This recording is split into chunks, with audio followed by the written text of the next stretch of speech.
Well, it certainly has been quite some time since I've last done one of these type of videos on my channel, but you know, I'll probably never get that out of the swing of doing them, for the lack of a better word. And I wanted to squeeze in, maybe not quite squeeze in, but I wanted to work on at least one more tier list in this throughout 2025. And of course, I had a few more months worth of wiggle room, but I figured I'd work on one sooner than later, given that I had a big, half year hiatus earlier on. And I don't know, I just was kind of honestly in the mood to talk today, so I figured let's crack out something, or not crack, but crank out something relatively easy to do and, but, still satisfactory to upload and, yeah, and just accomplish. So today I will present a FTL Multiverse systems tier list, as the title of the video will say. But this tier list will be covering all of the playable and purchasable subsystems and regular systems in base multiverse as of 5.5. And of course, I mean, these systems have probably been around for quite a while without, having significant change outside of added features and whatnot. Like, I don't expect a whole new system to come out in like 5.6, but I figured I'd specify this as a 5.5 tier list anyway, just cause. What else is there to say? I guess a few extra notes regarding the channel, my channel overall, instead of just all about the tier list. Would be a good way to bridge this. I actually originally had planned on doing an MV multiverse final boss tier list, or just a general big boss tier list for multiverse, including things like the multiverse of renegades, the flagships, the ancient dreadnoughts, her, Sylvan Prime, all that kind of stuff. But as I was playing through 5.5, in earlier runs on my channel, I kind of felt like maybe not like not like unprepared, but just I wasn't like super keen on how I'd want to do that list quite yet. So I decided, well, I still wanted to work, on a tier list, but I didn't want to go like the full 100 yards and do a boss tier list quite yet. So I figured in the meantime I can supplement the desire to do a tier list with systems, which is a topic I of course not covered yet on my channel in a full video. And honestly, in all honesty, tier lists, or not tier lists, a tier list based on systems isn't like a spur of the moment idea that I had just a few minutes ago or whatever. I actually this is one of the first ideas I had for a tier list a couple years back when I made the first one. But I decided to put it off because there were like bigger things to cover, like all of the weapons, all of the crew types, all of the player cruisers, and onwards. So, but I figured, like as I said a bit ago, why not just jump on it now, So yeah, I figured once I had 200% completed my multiverse profile. With the most recent upload on my Sylvan Sea Cruiser, Sylvan Sea Cruiser rather, or Cruiser C, whatever. I figured this would be a good time to just plop this down and get it out. So, yeah, that's pretty much the what's going on with the channel. Going forward, this is again not really related to the tier list itself, but just as like another like footnote to mention, I will be going towards playing with third-party add-ons again, probably sometime after this tier list gets uploaded, probably tomorrow if anything. But regardless, the roadmap, maybe not roadmap, but the scheduling idea for my channel was to kind of go back to that, like, I don't know, power trip type of run uploading, just because, and honestly, it was pretty fun. And since all those months ago when I last played Forgotten Races, finished Forgotten Races, and took a break and whatnot, other add-ons, pretty big, considerably sized add-ons came out with some more content and whatnot.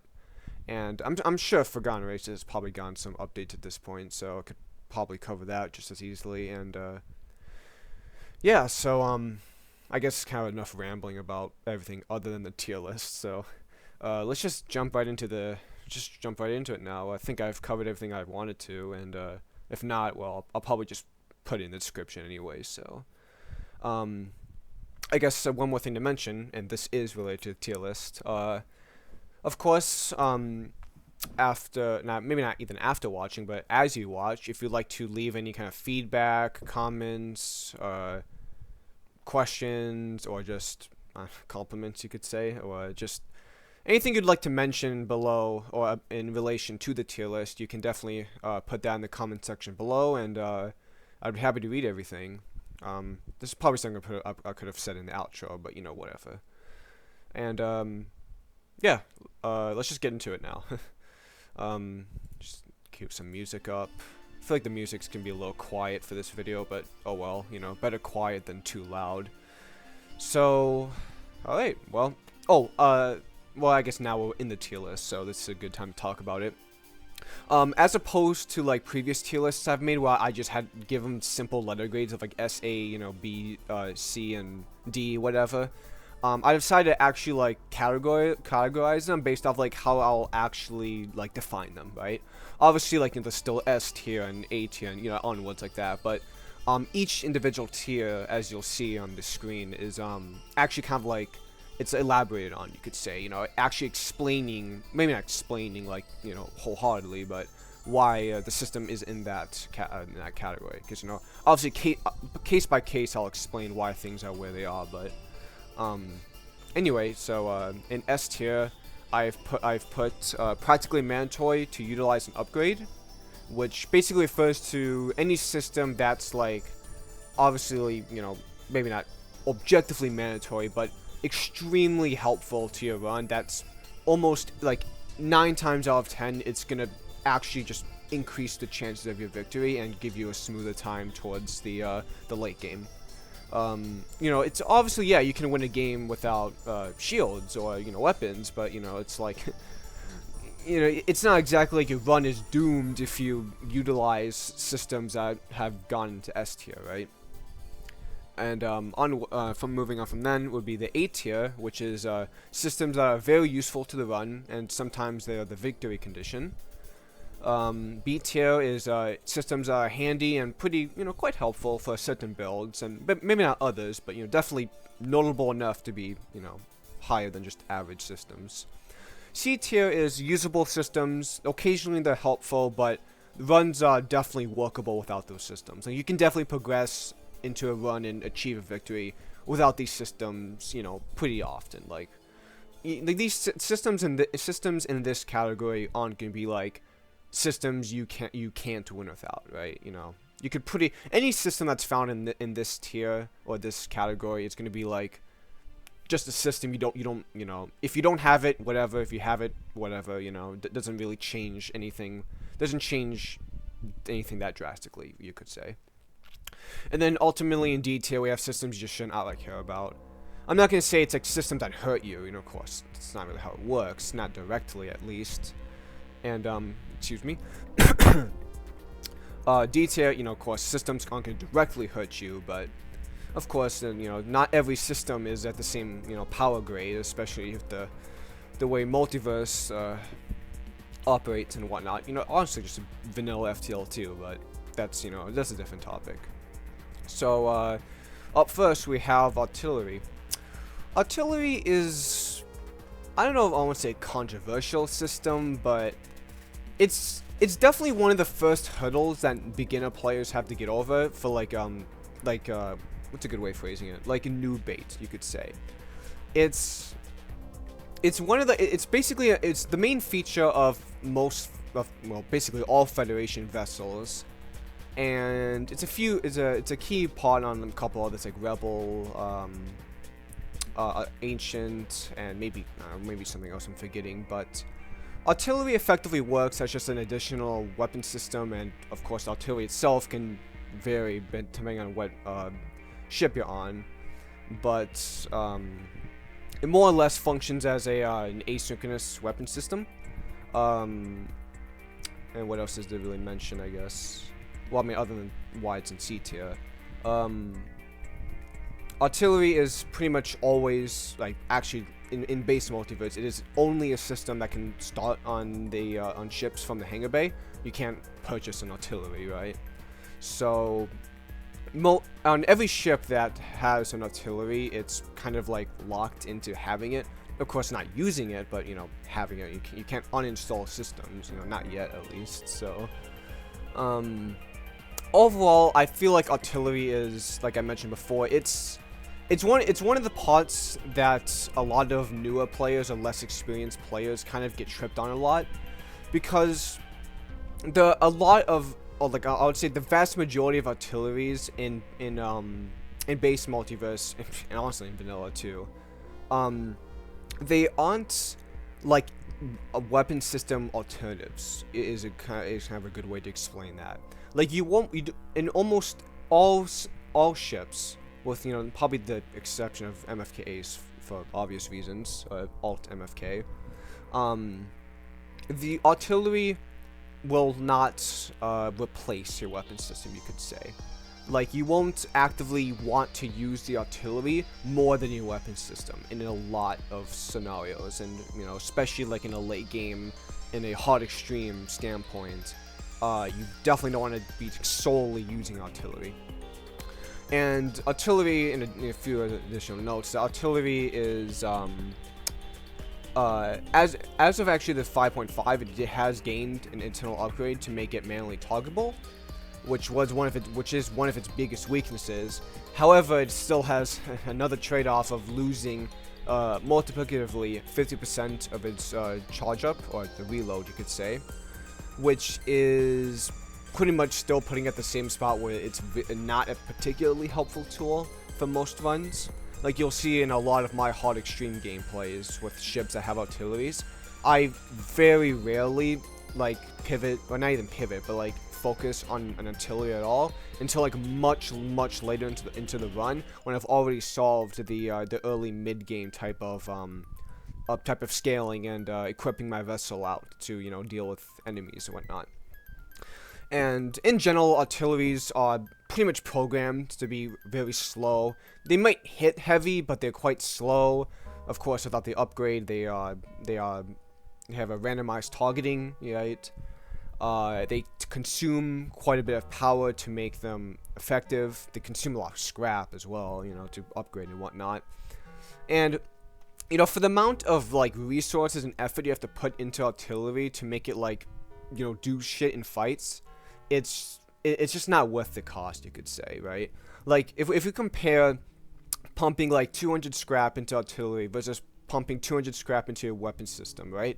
Targetable weapons, plus the weapon system itself, plus the weapon system internal upgrades, plus the reactor to, like, give yourself higher and higher effective, efficient, you know, higher damaging targetable weapons, right? It's just, overall, I really wouldn't rank artillery that high.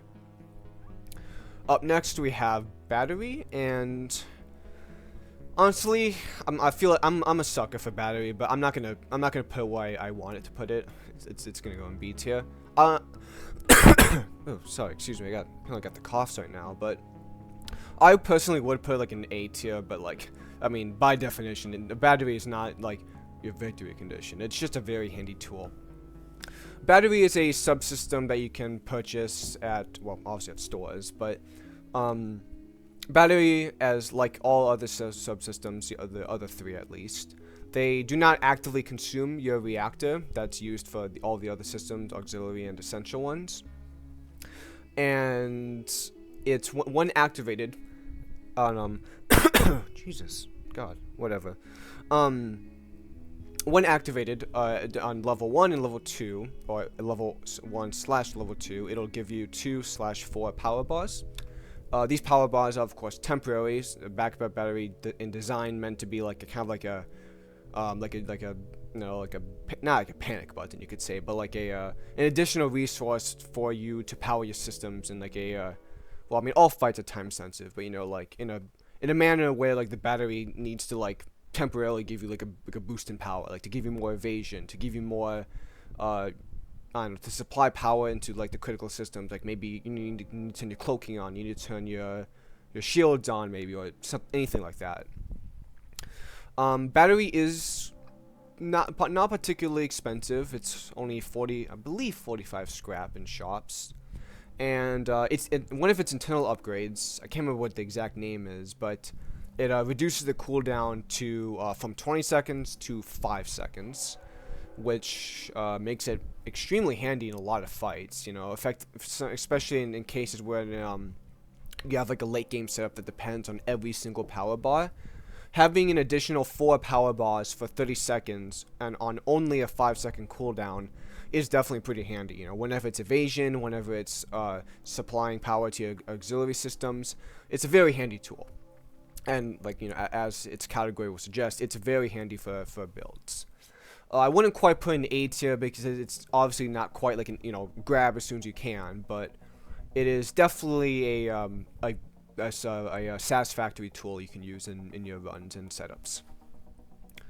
Up next we have Cloaking, which is pretty much going to be our first S tier system. Cloaking is probably like, what's a good way of phrasing this? It's probably like it's the strongest auxiliary system, like by far, there's no question. But what's a good way of putting it? God, I keep saying that as if I'm like as I'm a philosopher or whatever, but Cloaking effectively is like a win condition a lot of circumstances when you have to hall rush enemies or hall rush a final boss, like the true ending, the whole true ending path, for example, whole DPS nature of every fight, even the regular obelisks themselves. Cloaking adds 60% chance to your evasion. Couple that with a 40% base evasion from having engines and training and whatnot, you know, and onward. It gives you basically invulnerability, like genuine invulnerability for, you know, from 5 up to 15 seconds. And although Cloaking has definitely gotten a few like direct and indirect nerfs over the course of time, you know, in both price and both, maybe not availability, but in, you know, in how like overwhelmingly good it is on certain setups, I would still rank it overall just an S tier, because Cloaking is just like, given the way Multiverse will operate and just how scary enemies can be, you could, for the lack of a better word, having Cloaking effectively like work as like an invulnerability period in fights is like extremely useful, especially like in a mid, like early game perspective, right? Like if we think of like ASB fights, for example, right? Basically, like you're fighting a regular enemy, and that enemy might already be kind of a problem to deal with on their own. But then you have like an ASB in the background, which shoots off a shot that bypasses all of your shields, and just, you know, a massive 3 system damage causes a breach. And that can only be avoided with either by naturally dodging it or just, you know, having the cloak, right? Of course, if the ASB doesn't exist, it doesn't exist. But, you know, if it's there, you can't exactly turn it off. You can't shoot down the ASB, right? So you either have to live with it and win the fight and move on with your life, or you know, die to it, right? So Cloaking in that case, for example, can save you lots and lots of trouble. It basically, as I mentioned before, acts as an invulnerability period. It indirectly gives you even more hull, you know, by avoiding damage coming in. Gives you additional time to charge your weapons while stalling the enemies. It's just universally such an incredibly good system. It's it's kind of like in the general scope of like winning any given standard multiverse run. This is like almost always a system you will buy. Almost always. Like probably, there's like what, 200 plus regular ships in Multiverse. And probably like 170 plus of those ships, you will have Cloaking on them in the late game. You know, to optimize your chances at winning a run. And yeah, so, you know, extremely expensive system to get online. Well, extremely, like, in a perspective of, like, an early game. You know, obviously, 170 scrap you know, in the grand scheme of a run, isn't that expensive. But, you know, in the early game, you know, towards a mid-game push, it can definitely be a little out of reach. But, you know, of course, if you can reach it and you can safely get it from a store and move on with the run, you're in a pretty good shape. You know, obviously the run itself could have other contexts, like you don't have good weapons, but, you know, cloaking is such an incredibly helpful tool. Probably yapped a little longer than I had to on that, but it's okay. Up next we have Clonebay, which is one of 2 medical systems that are available to players. Clonebay, you know, everyone, you know, not everyone watching, but majority of people probably know what the Clonebay array does. It clones your crew based on death, and on per jump, like each time you jump between beacons, or sectors you could say as well, your crew will heal a certain percentage amount based off the Clonebay's level. I think it's like starts at 8, then goes to like 13 or 11, and then goes to like 20. Don't quote me on that. It's something around that range. But effectively, what what Clonebay does is it trades off the ability to constantly cap your crew off on high health to basically make them never have permadeath, right? Well, you could safely lose your crew maybe in a boarding situation, or an anti-boarding situation, and they'll die, but you know they'll come back pretty quickly. It's not like you lose them and they're gone forever. That is, you know, if you have backup battery, and not backup battery, backup DNA, which is an internal upgrade for cloaking. Which another good thing to mention is that Clonebay's overwhelmingly biggest weakness is that if Clonebay is damaged or broken when the crew dies and you don't have backup DNA, that crew member will only have like 3 or 4 seconds to live or to be, you know, saved before they're gone forever. Like, you know, the clone just vanishes and they can't be revived.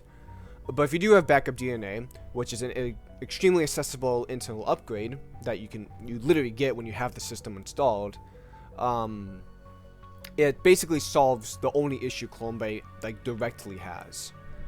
In certain contexts, like for example the her fight, or maybe even Sylvan Prime fight, when you're dealing with rigorous amount of anti-boarding, maybe not Sylvan Prime, but you know her especially, and maybe the one who rhymes, when you deal with either immortal boarders or very powerful boarders, a lot of health, a lot of damage, sometimes the progressive amount of healing that the Medbay will give you will be better, kind of, in that context. But in the absolute vast majority of the rest of the run, having the Clonebay security to make sure you don't lose crew, such as valuable crew, a crew that you can't afford to lose / don't want to lose, Clonebay has an extremely helpful hand in making sure your crew stay aboard your ship, you know, to see out to the end and save the reality in whatever context that might be. It's definitely the superior between the 2 medical systems, but, you know, of course, it's not like Medbay's awful. You know, Medbay can work. It's just, in many contexts, then Clonebay just makes more sense. Clonebay can give you the opportunity to risk crew while getting higher and better rewards. Maybe not higher, but, you know, rewards that you otherwise wouldn't be able to take because of Medbay, because your crew could die and, you know, can't revive dead crew with a Medbay. Clonebay will allow you to do that. Clonebay allows your boarders to safely board, and, you know, if you don't have recon, that's fine. They can die over there, and they'll just come back on your own ship. Clonebay has pretty good amount of blue options, and just overall is a very handy, nice tool to have. Even in an anti-boarding scenario, you know, when you're fighting people boarding your own ship, you know, you can probably sacrifice 1 or 2 lives to your crew, just have them come back, you know. The only other negative effect of Clonebay being that crew who are revived, if they don't have special type of stats that make them constantly have max level training or whatever, they will progressively lose training as they get cloned more and more. But training is so negligible, you know, in the grand scheme of the game. Not even in the game, but in Clonebay itself as well. I would, you know, even if Clonebay completely resetted your training level, crew's training level to nothing, it basically went from tier 3 to tier 0, well, not tier 0, but tier 1, from, you know, boom to boom, lost everything, it would it still wouldn't counteract the overwhelmingly beneficial side of Clonebay, giving you that security of not permanent losing crew. Up next we have doors, which is another one of the 4 subsystems. Doors are, I mean, just as it says, it's just the subsystem that manages the doors in a ship. Doors are overall, like, I mean, they're not that super interesting, but they're quite useful in a couple of contexts. For example, impeding borders, stopping enemy crew from running rampant across your ship. Doors will not negate, but will suppress fire spread very effectively, depending on the level, especially level 2. I mean, level 2 and onward, it's just kind of like more and more fire suppression, but from like, obviously the jumps kind of matter. Doors will also give you access to your airlocks, of course, if you have them, and most likely if you have airlocks, you have doors, so upgrades to doors directly don't give you much more other than having additional door health. And there's a few, very few parts, and not parts, but like pieces of equipment and augments that can bank on doors being quite helpful. For example, like lightweight E-grid from Kira's tasks, or just if you're an auto ship in general, your E-grid, your anti-boarding, is dependent on your doors level. So the higher level your doors are, the longer it takes for enemy crew to break through them. Plus, they take more unmitigatable damage as they exist on your ship. So, of course, of course, I won't say doors is like a system you shouldn't care about, but it's definitely an system like upgrade to max. Like, of course not. You could easily win a run just having doors level 2. Like, it's not a big deal, but they're handy. So, and they are a core function of the game as well. So, anyway, up next we have drone control.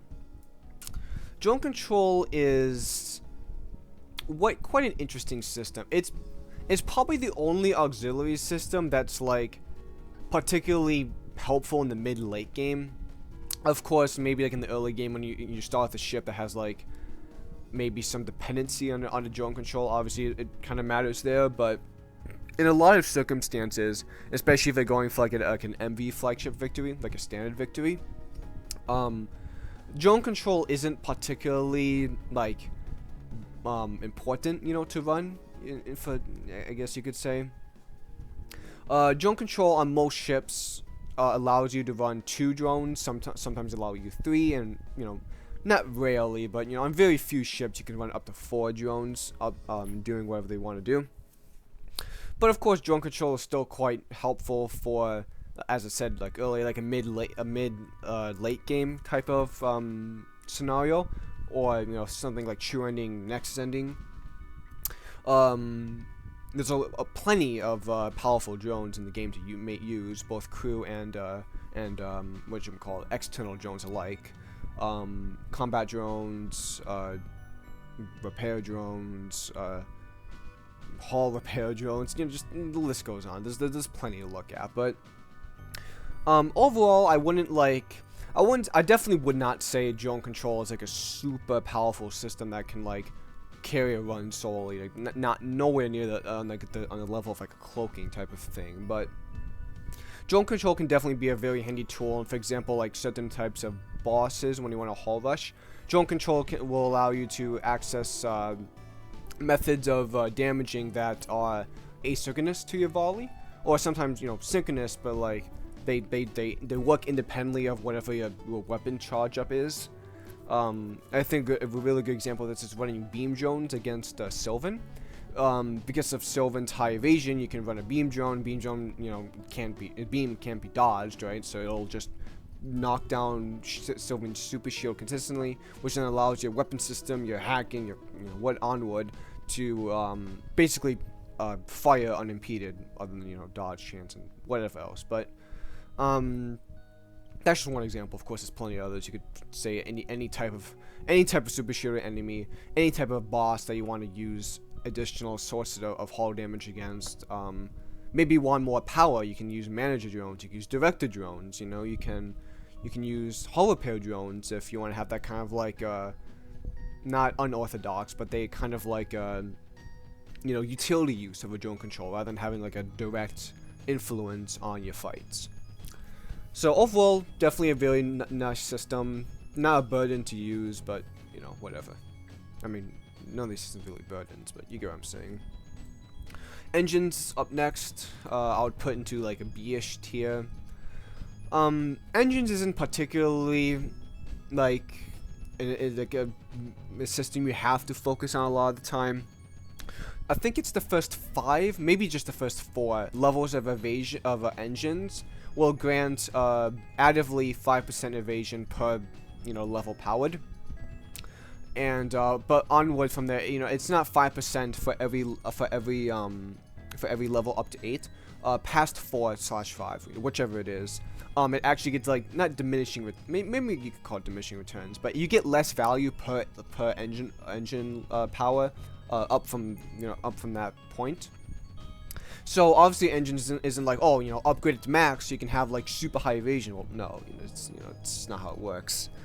But of course, as I mentioned before, upgrading engines certainly a little bit, or maybe not a little bit, but certainly a bit will drastically help you, because evasion is definitely a part that can play a role in a lot of fights. It benefits cloaking tremendously.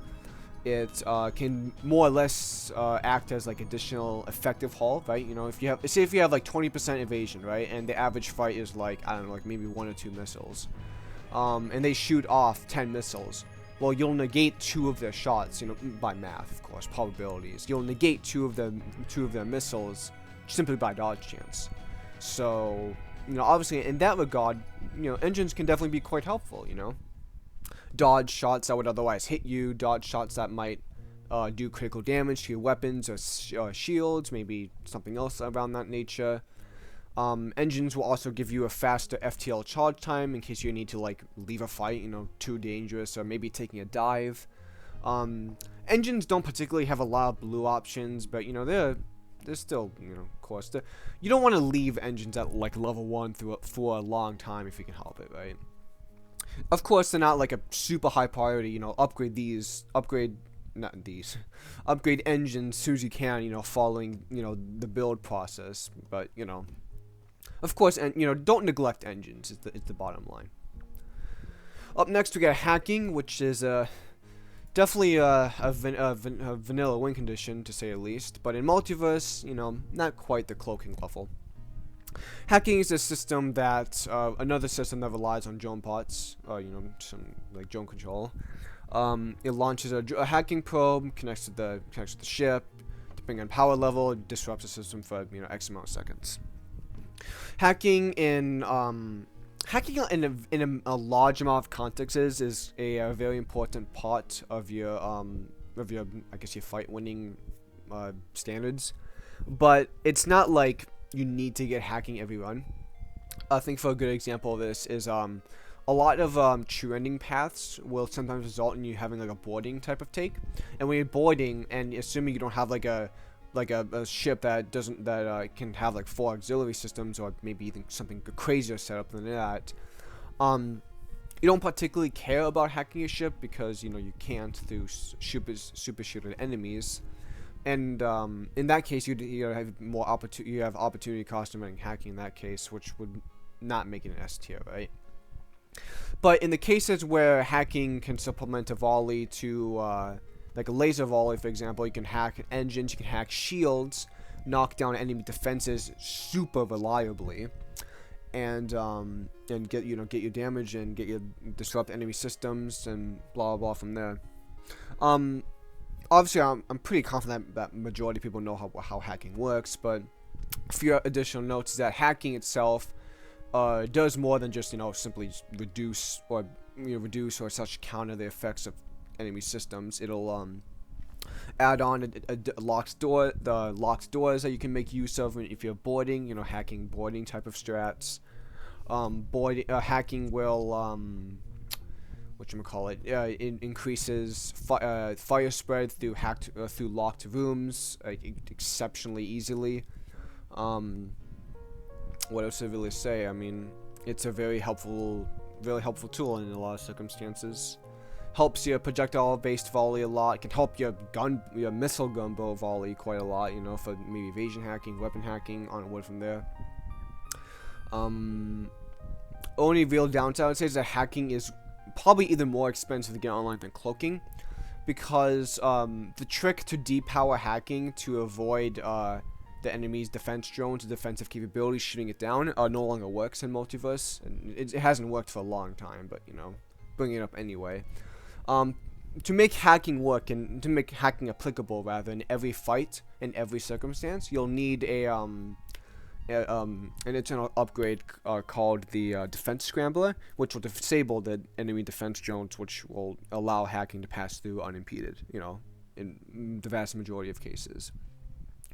Because without Defense Scrambler, hacking realistically can't be applied at all onto enemy ships that are being actively protected by maybe a defense drone or something like that, right? Because you can't make a hacking drone dodge a defense drone. Like, the only way the hacking will get through a defense drone is if defense drone just doesn't shoot it down, right? You know, it misses, or maybe it's not aimed on it, whatever the case is. But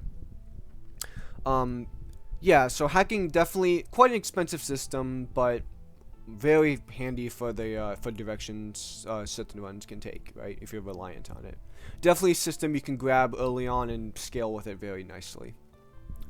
Up next, we have the secondary medical system to Cloaking, not Cloaking, Clonebay, the medical bay. Medical bay, as I've briefly described before, it's more or less just an active healing station for your crew. Of course, crew that either that die or get lost in maybe like events or like event results or whatever, they do perma-die. You know, the medbay doesn't exactly revive crew like dead, you know, but medbay does actually have quite a few additional internal upgrades over just the basic Clonebay and backup DNA. Medbay has things like the Medbot Dispersal, which gives a additive 25% healing aura for every powered level of Medbay across the whole ship. There's stimulants, which increase movement speed, and then there's like safety blankets, which gives you gives crew hazard resistance, like complete hazard resistance, like immunity effectively, as long as you stay within the Medbay. So there's definitely a lot of things you can play around with a Medbay. You can give your crew, in addition to things like maybe like increased healing speed with like the help of like mind control or anything like that, you can make your crew survive like indefinitely inside of an oxygenless environment, inside your own ship, of course. But as I mentioned previously with ranking Clonebay, there's not really that many like specific advantages the Medbay has over Clonebay. I think Medbay does have generally a few not good, but more blue options than the Clonebay, but like, you know, like I said, Clonebay has, like, the Clonebay use itself has many more uses than Medbay ever will have. Especially with the way the multiverse drives the influence of, you know, hyper powerful crew with very large damage stats, very high amounts of burst damage, active abilities, all kinds of stuff like that. Even with pause gameplay, it can be kind of a hassle to manage crew health a lot of the time with Medbay, and Medbay simply doesn't give you the same security that Clonebay does in many scenarios. But of course, it's not a system you shouldn't care about. You know, Medbay's a fine tool. Like, it's gonna help. Like, but you know. Luckily, Clonebay and Medbay are mutually exclusive. Like, you can't have both at the same time. You can exchange them. So, you know, Medbay, buy a Clonebay at a shop, and you'll have the Clonebay. So I would say Medbay is definitely like a good tool in the early game, because maybe you don't start with Clonebay, but then as you maybe go towards like a boarding angle in certain parts of your run, or in certain seeds, maybe certain paths, certain scenarios, you'll have to not have to, but you'll overall appreciate a Clonebay pivot more than a Medbay, right? But yeah, obviously a system you can work with. It's not bad. So up next we have mind control. Mind control, on a personal level, I think I've warmed up to it over the past few years. If you're a tropical viewer, or a fan from a couple years back, you know the relationship I have with this system. But I've personally warmed up with it. Mind control gives you direct control over the enemies and one singular enemy crew.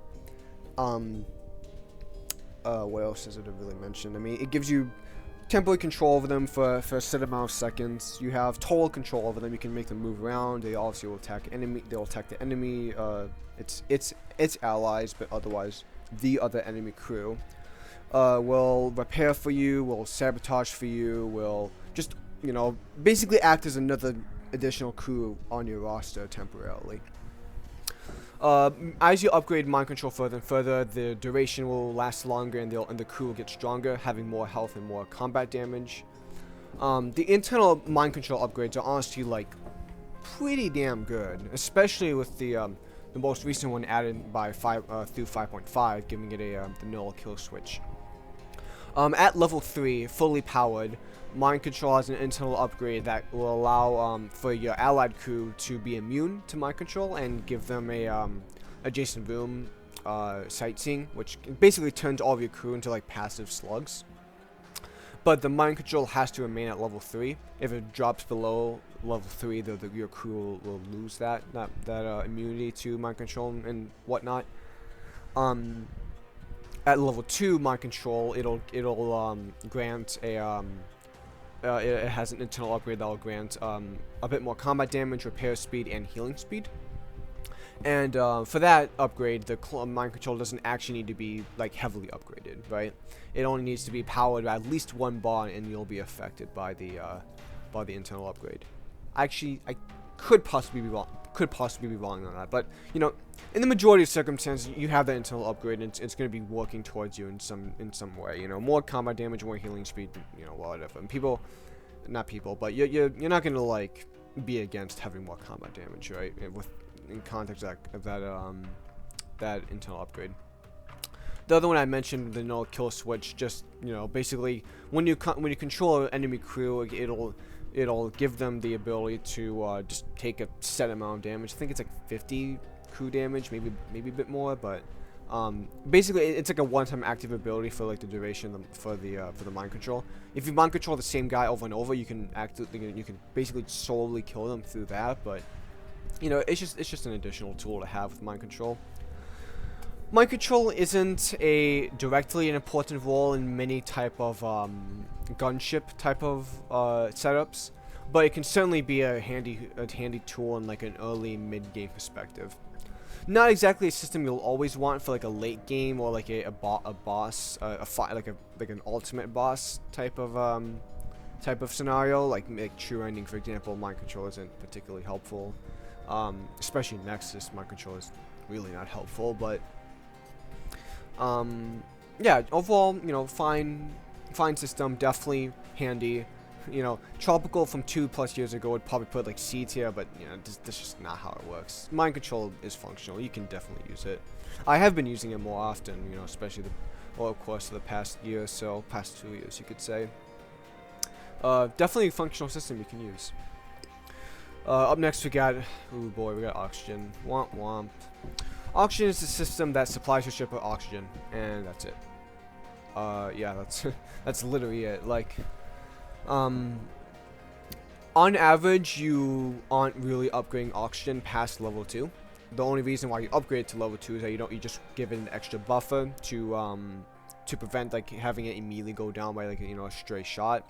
And oxygen at level 2 can counter breaches. If you flood the room with oxygen from adjacent rooms, it'll counter the breach's depressurizing status on the room, removing all the oxygen and whatnot. And that's kind of about it.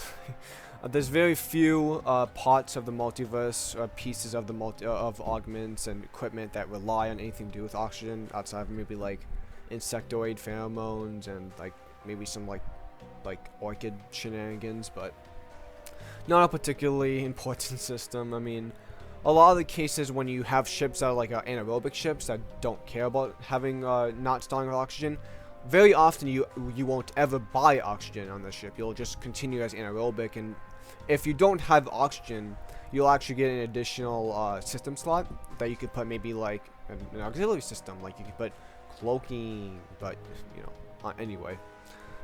Yeah, just not a system you should particularly care about. Of course, do you need oxygen to win runs? No, but well, kinda, but like not in the way that matters, right? So. Probably the only D tier system in this list, to be honest, but you know, something's gotta be there, and you know, oxygen isn't. Level 4 oxygen is not going to matter against a you know, the MFK flagship, right? So anyway, up next we have piloting. Piloting is another evasion orientated, not orientated, but relevant system, subsystem in this case. Not a whole lot to mention. Upgrading piloting itself does not increase your evasion directly, but if your pilot is pulled from the piloting room, you will have upgrading the piloting subsystem will give you more auto evasion chances. What else is to really mention? I guess having piloting buffers can matter a lot. You know, you don't want a stray shot just nuking your ability to run away or dodge. If you're piloting, even if you have like engines level 8 and your piloting is level 1, if your piloting gets destroyed, you lose all evasion chance, right? So of course you don't want piloting to stick at level 1.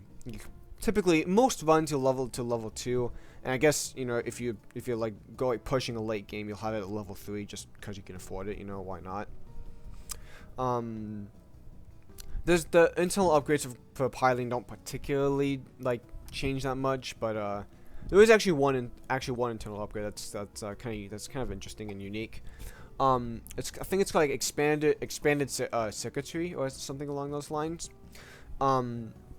It allows a power crew that apply or that give off additional power to the system, like Zoltan type of crew. Will actually give power to the engines if they're in piloting as well. So because one of the main things is that if any kind of power supplying crew, like Zoltan's, Augmented, Leech with the internal upgrade, you know, list literally goes on. If they're inside of a subsystem, they don't actually apply power. But because of piloting's internal upgrade, if they stay in piloting, or they're currently in piloting, for a better way to phrase it, they will supply their amount of power that they should. So yeah, I mean, cool, but. Anyway, of course, you need piloting to win a run. You have to jump between beacons, right? You can't play a run without piloting, but you get what I mean. Like, piloting is definitely a handy tool to like upgrade for and whatnot. Like it's not like you don't want to. It's not like you want to ignore piloting, right? Like I said before. Up next we have Reactor. This is interesting. I mean, other than the fact that Reactor isn't literally a system, it's it just ships Reactor to supply power to the system, to your systems. But I figured I'd include it anyway because I'm already covering all the other systems. I figured, why not just include Reactor, right? Reactor is of course your overwhelmingly primary source of supplying power towards your ship. It'll power your systems. It'll give you the direct resources to use your equipment and systems in fights, and your weapon systems, your power shield layers, power your evasion, power your auxiliary. The list goes on from there. I just took a sip of water. Reactor is pretty much a system you'll always be upgrading throughout a run as you scale more and more, right? Like as you purchase additional systems, auxiliary systems from the stores, you'll be upgrading your Reactor like in parallel to supply the power to those systems. Reactor cost does increase per 5 levels obtained. I think it goes from about 20, 25, 30, and 35, I believe. Yeah, because you start at 5, and onward up to 25. Some ships have a weaker Reactor, which starts out at a more expensive cost, but others have don't have that, that weakness, whatever. Yeah, Reactor is, literally a system you have to upgrade in. Like, in all practical senses, like, Reactor is a thing you need to use and upgrade for. Of course, is a run possible to win without Reactor? Like, yeah, duh, you can just have a shit ton of Zoltans on your ship, right? But in a general like circumstance, in the practicality of a run, you need the reactor, right? To make your tools work. But although I should mention as well that you don't need your reactor to be topped off for every single system, right? Like if you have like, let's say like your standard array of systems plus one auxiliary, you don't need to upgrade a reactor to supply every single power bar, right? You can be down a couple power bars and still have a very efficient setup, because reactor can be allocated towards different systems at different times, right? As long as the system isn't like ionized or is on cooldown, like maybe Cloaking's on cooldown, you can't remove power, right? But you don't need to be consistently like always topped off on the power, right? You can, like for example, a common strategy for like higher difficulty gameplay is you always leave engines like 1 or 2 reactor powers like weaker than it will be at full power, because you can always like just quickly depower oxygen for like a couple seconds to power up your evasion to like give you a better dodge chance, and then depending on if you evade or not, you can just quickly depower engines and just repower oxygen yet again. So anyways, going back to the main point, reactors, nice tool to have. Game can't play the game without it, but anyway, definitely not like a system definitely not an asset to your ship that you should ignore. Again, like I said before, it's obviously not like a system that you can, like in the context of the whole tier list, but I figured I'm already doing the rest of these, I might as well include the reactor. Up next we have sensors, and honestly, like sensors is probably closer to C tier than is B tier, but I feel like lately as in like from like 5.4 and onward, I've really liked sensors, like just universally. Sensors is the primary like information gathering tool you'll have on your ship. Higher level sensors will give you more and more amounts of information. For example, Sensors 1 will just give you an overview of your own ship. Sensors 2 will give you access to view the enemy's interior. And then Sensors 3 will what does Sensors 3 do? Oh, Sensors 3 will see the weapon charge of the enemies, more in depth, rather than just seeing like the sprites, animates, and whatever. And then level 4 will see literally the amount of reactor the enemy will be using in each system. Directly speaking, sensors isn't like that, important of a system, right? You don't, higher level gameplay, you in many circumstances already know what's happening in the fight. You don't need sensors to be like, okay, how many like enemy crew does a ship have? Oh god, my sensors don't upgrade. I don't know. Well, of course you know, right? High level gameplay, but high level gameplay.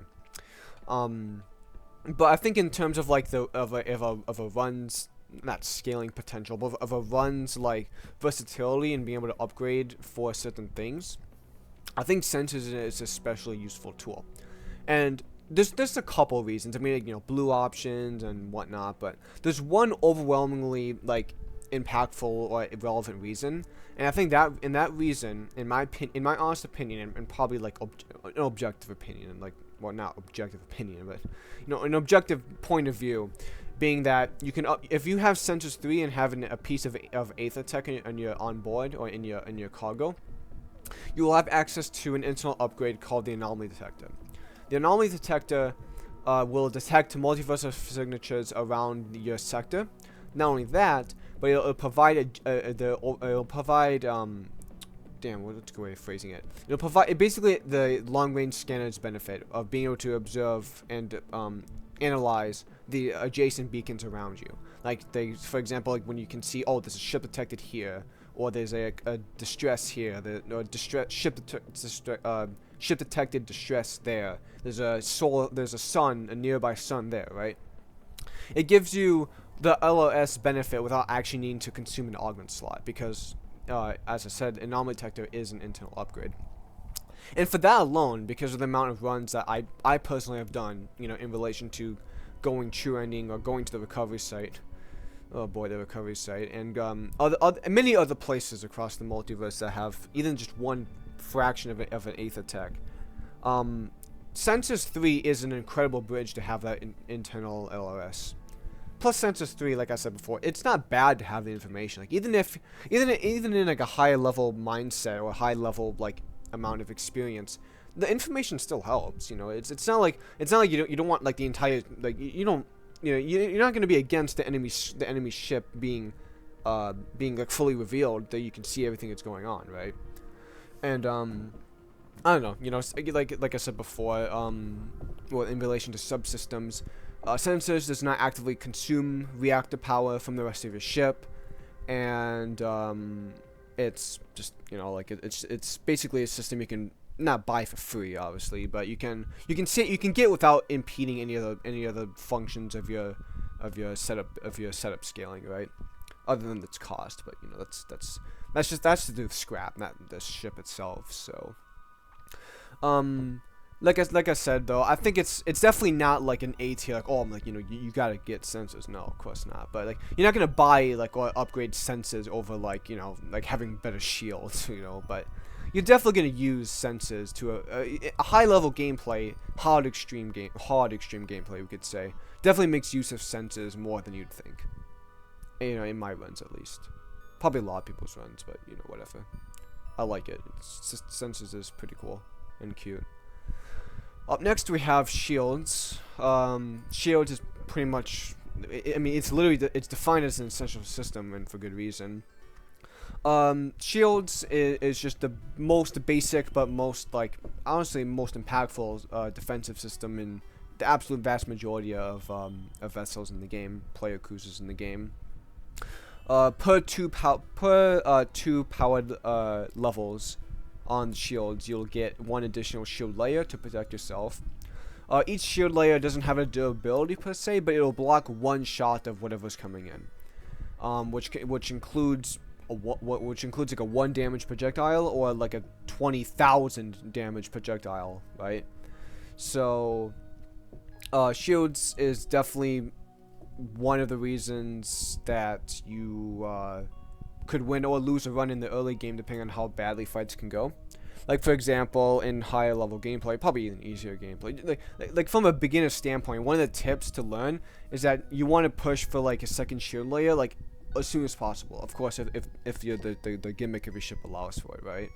If you're like something like a stealth cruiser, like a ship that doesn't start with shields, maybe your priorities are different. But in the general scheme of the game, shields is a very important tool to make use of in your run.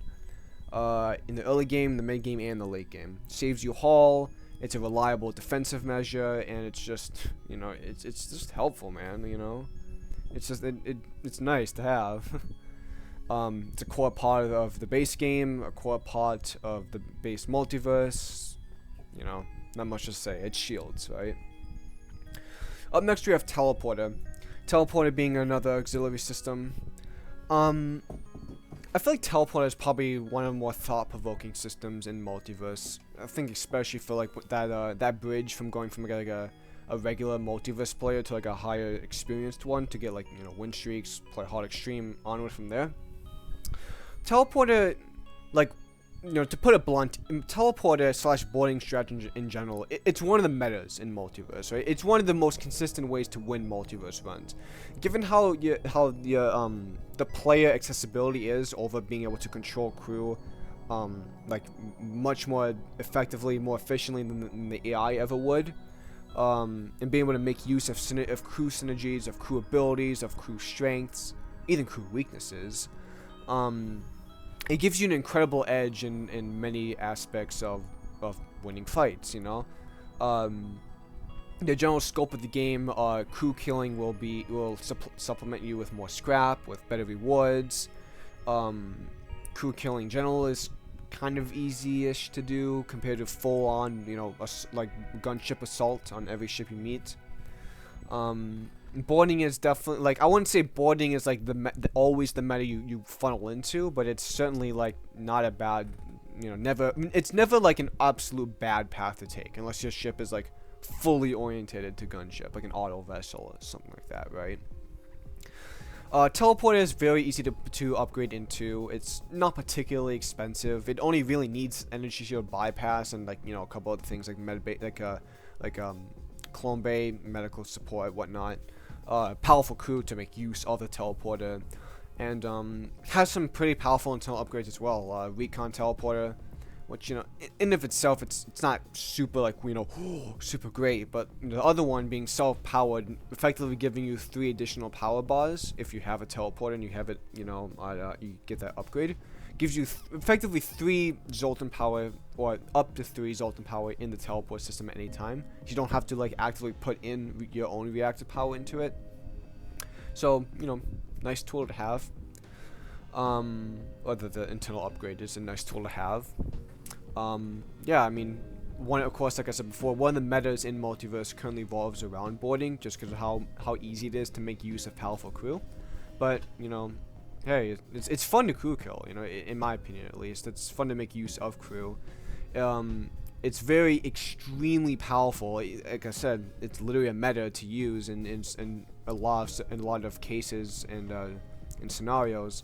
With high level gameplay, with board support, with knowledge of where you're gonna take a boarding type of run.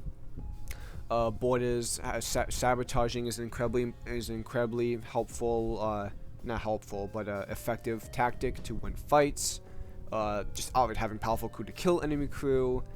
It's just universally a great system to have. Like, even in base FTL, it's the only reason why you don't always, like, go teleporter / drone control over mind control in base game, the vanilla, is that you simply don't have the economy to, like, or not economy, but the consistency to make teleporter vastly more, you know, impactful than something like a mind control would in you know, in case by case in vanilla. But in the case of Multiverse, you know, with how scrap rich, with how just Multiverse operates in general, it's very easy to get a teleporter online, right? It's of course it's not like buy, you know, win the game. It's, you know, it's like buy, you know, allocate your resources and your effort to make use of the system, and you'll get somewhere. Like, it's not like an RNG dependent system that, like, you know, sometimes it works, sometimes it doesn't. Like, no, it definitely matters. Like, it can help you a lot. Some shit, like harder or maybe more difficult ships in the game actually depend on, like, a teleported pivot to maybe avoid, or not avoid, but, like, to swerve away from, like, the weakening gimmick of, like, certain ships, right? I think the first example I can immediately think of is Coalition C, right? Very offensively poor ship that can immediately pivot into not immediately, of course, but that would want to pivot into a teleporter if needed. Anyway, you know, great system. It's really fun. Not gonna put it into mandatory, of course. You can win around without teleporter. It's very helpful, and sometimes a victory condition, like I said before. Up next we have Temporal. Temporal is interesting in the context that what's a good way of phrasing it? Temporal isn't actually a system that's obtainable or, you know, usable on many ships. Like, there's actually only 7 ships, right, that actually can use Temporal. The 3 Rime vessels, the 3 Cell vessels, and then Sylvan Transport C. So, you know, kind of, it's not a particularly, like, whatchamacallit, like, seeable system that you make use of all the damn time, but, you know, of course, it's still worth evaluating, you know, case by case. Temporal will either speed up or slow down the passage of time in a given room. The higher level Temporal is, the faster / slower a room will have its time progress at. Temporal actually has a shorter cooldown than the typical 20 seconds that other auxiliary system has. It only has 10 instead of the 20. Temporal will affects, you know, basically all status effects within a given room, including fire sabotage, fire spread, crew combat, crew sabotage, breaches, sucking out air sooner, all of the above, right? Repairs, extinguishing, everything like that. Temporal, for the cases of, like, the Rime crews, for example, Temporal will give you a faster means of killing off the crew or sabotaging the systems even sooner. If Temporal was accessible to all the other ships in the game, There is actually a mod for that, but going by base multiverse, if Temporal was accessible to all the other ships, right? It would actually be quite a it would be a pretty interesting idea to use, obviously in conjunction with the teleporter, but just in general, because it can make certain types of crew killing setups and builds like very effective and very efficient. Easiest comparison is just using crew of your own to make use of Temporal, like in case of boarding and crew killing. Obviously, FTL is a game based off timing. It's based off the pace of your fights, and obviously your own efficiency.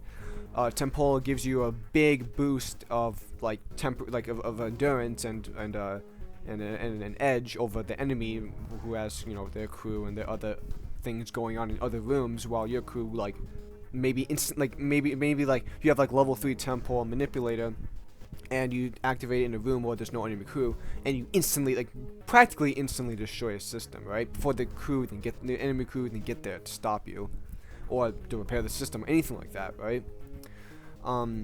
Temporal is just a very handy tool. It's if only you could get it, on the vast majority of the player cruises, outside of the same just 7, but.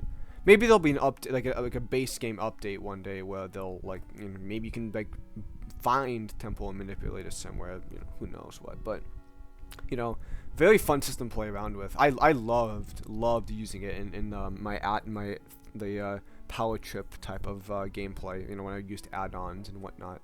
Very cool. I mean, I don't know if classifying those runs as power trips is the correct or better way to describe it, but whatever. Temporal is fun. Not compared to A tier for obvious reasons, but definitely not C. But last but not least, we have the weapons system.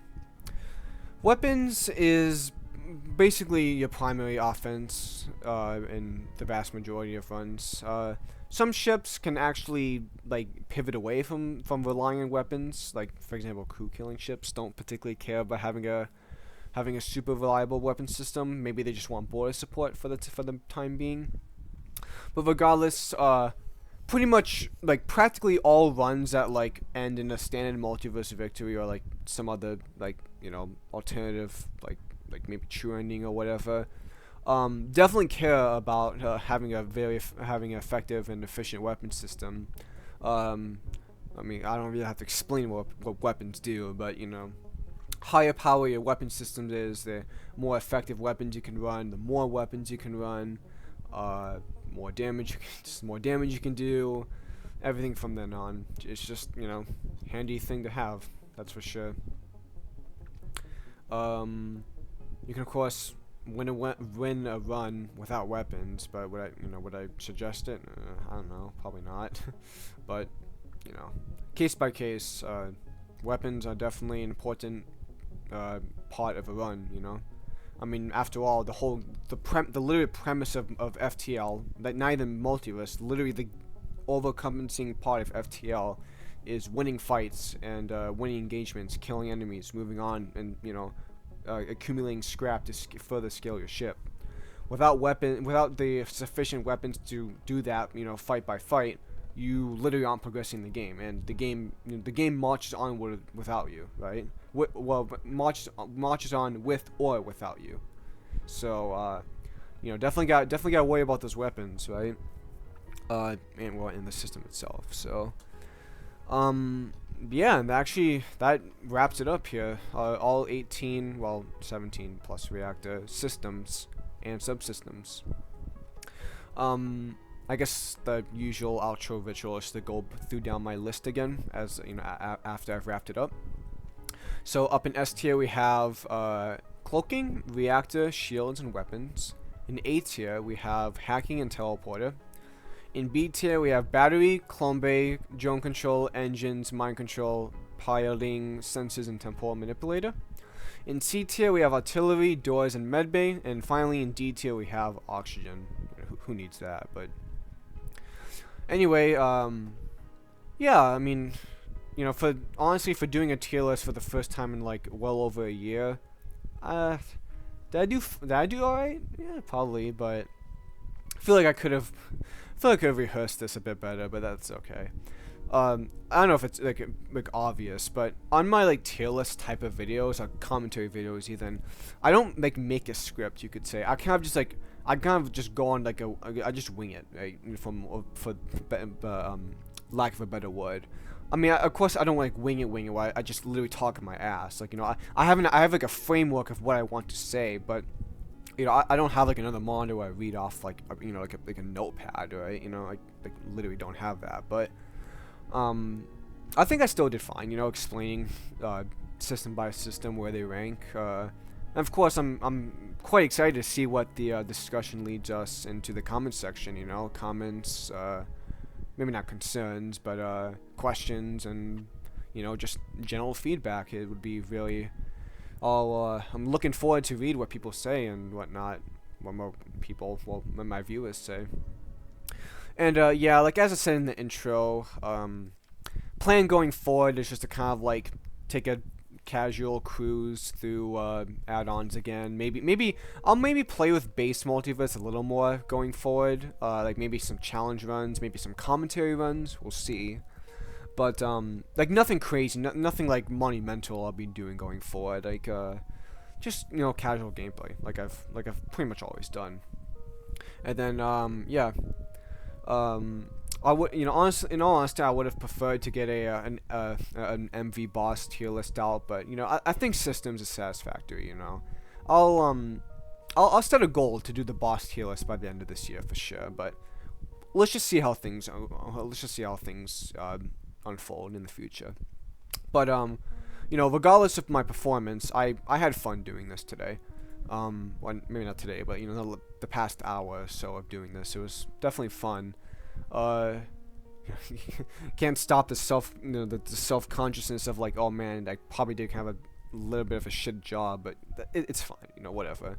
I'm just happy to do this. I'm happy to have the channel the way I have it. You know, the growth over the course of the past 3 years has been more than I can ask for. Super thankful for everyone who stops by, and you know, I'm just happy to make the stuff to make the content I do. You know, even if it's literally just a hobby, you know, it is something I look forward to. You know, it's, you know, when I'm home and I got nothing else to do, I'm like, hey, you know, I got like 3 hours before I gotta go somewhere or gotta go do something. You know, pop up an FTL run and just start doing stuff. You know, maybe something cool happens and I'll upload that. I mean, I upload every run, of course, but you know, you get what I mean. Anyways, that kind of just concludes this video. Probably a little on the shorter side. Yeah, you know, but that was expected, having a tier list with only 18 items, and yeah, I mean, like I said, hopefully I'm not that out of the swing of making them. I mean, we'll have to see, but anyway, you know, we got it done, and something new, right? Something new to appreciate that I did. If you want to, I mean, I hope you do, but yeah, I guess that's it. Thanks everyone for stopping by, and if you watched the end, thanks. Can't read. I mean, I can't, but anyway, I can't wait to read what people say and think of this list. I don't know. I've already said that twice, but whatever. Take care, and I'll see you again very soon. Bye-bye.